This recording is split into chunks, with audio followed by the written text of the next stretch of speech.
Well, we may have ruined our engine.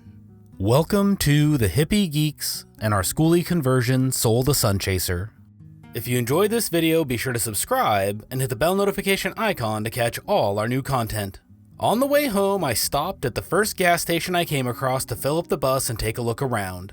The gas attendant thought it was pretty awesome that we were planning on converting it, and it put a smile on my face because I was thinking the same thing. Back on the road, and for 2 hours I concentrated on keeping the school bus between the lines. Not that it was hard, it was just new. Air brakes were a new experience, and the bus has an incredibly short wheelbase, so it turns on a dime. The motor is governed at 2,500 RPM, so it will never be a speed demon, but it did great. I stayed between 50 and 55 the whole way, even up most of the hills. She is a fierce lady, and her throaty roar as she climbs hills lets you know that she means business. Yes, we know that she is a lady, but she is shy and hasn't revealed her name yet. All things in due time. I made it back to Eugene just in time to pick up our youngest kids from school in their very own bus. I stopped by the house to grab Lindsay as she had been able to zoom ahead in the Saab, and we headed out to pick up our first grader. On the way there, the bus was still running like a champ. All the gauges were right where they were supposed to be. We stopped on a particularly steep hill, and the smell of burning oil wafted through the cabin. An oddity, but not unexpected from an older bus. It was obvious that we needed to seal the doghouse better, but that is all we thought at the time. We grabbed our youngest, and he was so freaking excited. There is nothing more exciting for a little boy than having his own bus. Off we went to pick up our 6th grader, and we got the same smell coming up the other side of the hill. A bit concerning, but again the gauges were all in the clear, so it didn't freak us out. Our 6th grader was just as excited, and he came running when he saw us. We headed home, got the bus parked, and opened up the doghouse to see what was going on. When we left Coos Bay, the engine was clean with a full pan of motor oil. As I raised the doghouse and looked at the engine, my heart sank. I could have cried right then and there. The entire top of the engine was coated in oil.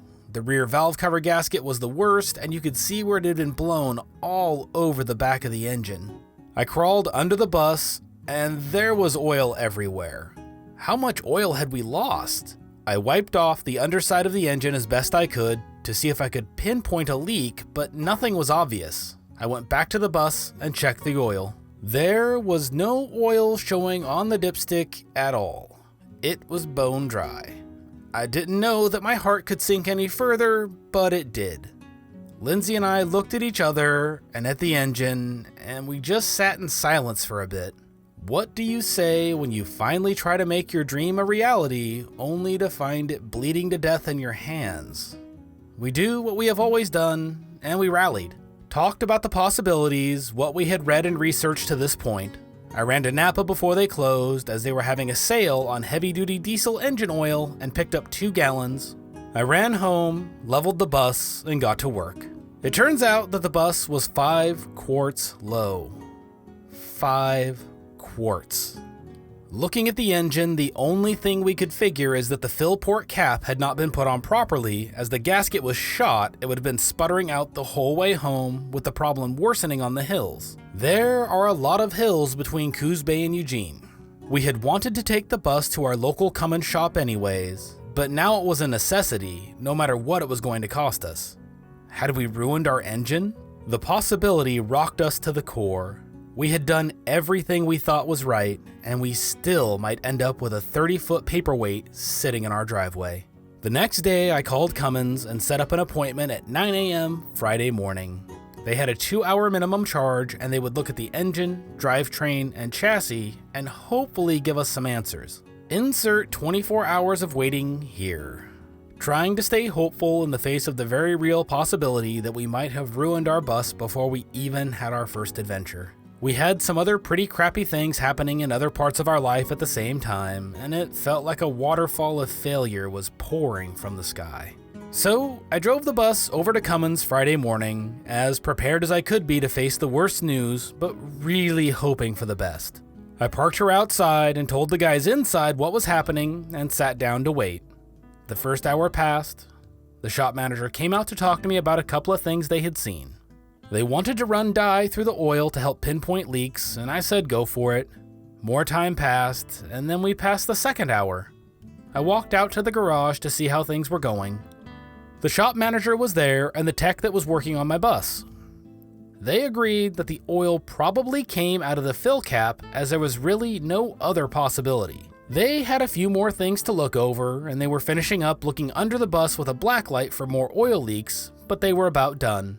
I went back inside to wait for them to finish up to talk about the full report. The shop manager came in and our motor was fine. It was actually in very solid shape with only a small leak at the back of the oil pan, nothing to worry about, just something to keep an eye on. The fluorescent dye also stays in the system for a long time, so we can run a black light over it ourselves for the next few months to see if oil has appeared anywhere else. Relief flowed over me like a wave. The engine was fine. A new engine can run over $10,000 installed, so this really was a best case scenario. We didn't get off the hook entirely though. The rear output shaft on the transmission has a slight leak, and the front U-joint is worn along with the slip yoke at the carrier bearing. They do not work on Allison transmissions that old, but they gave us the number of the local Allison shop to get a quote on that. She had also started pulling to the right, and Cummins recommended a place to have the alignment done. So, a few more things to get fixed up, but nothing that bad, and nowhere near the cost of an engine. Even though the inspection had run closer to 3 hours, they still honored the 2-hour quote. With the inspection, shop materials, and the UV dye, it ended up costing us $298. Not bad at all. I really can't speak highly enough of Cummins Northwest in Coburg, Oregon. They were professional, knowledgeable, and kind. Even though they were busy, they took the time to answer all of my questions and listen to what our thoughts were on the problem. They were upfront about the costs the entire way through the process, and even helped us save a little money with their Power Club membership. If you're in the area and need some work done, I can recommend them without any reservations. Some folks are afraid to talk about the mistakes, the bad ideas, and the bad luck that happens. If they talk about it, it will make them seem less. We are all just trying, and nothing ever goes as smoothly as we would like. We dodged a bullet this time, but it could just as easily have been a blown engine if we hadn't checked the oil when we got home. It was time to smile at our good fortune, however, and as luck would have it, if I made good time, I could pick up the boys from school and put a big smile on their faces. If this is your first time here visiting Soul the Sun Chaser, it would be wonderful to have you subscribe. This channel is all about our schoolie journey, the good, the bad, and everything in between. If you enjoyed this video, give it a like, and check out our Patreon page or merch store to support the channel directly.